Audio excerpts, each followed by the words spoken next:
Eto mga idol, panoorin lang natin yung knockout play pandesal ni Jose Alvarado, no? Grabing high IQ play basketball ang ginagawa niya dito, no? Pati si Chris Paul na biktima niya, no? Grabing steal yun mga idol. Solid, no? Ito pa, oh.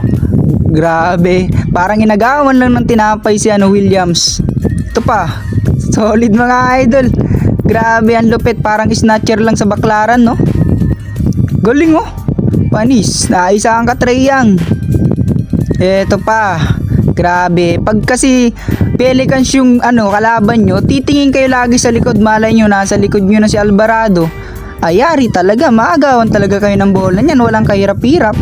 Eto pa, oh. Oops, easy steal. Grabe mga idol, no? Parang nagdedekwat lang ng kwinta sa baklaran, no? Ang galing ng play na to mga idol. Pati si Lebron naisahan. Magulang ka na pero may mas magulang pa pala sa'yo. Haha. Sobrang tindi ng mga idol. Galing. Haha.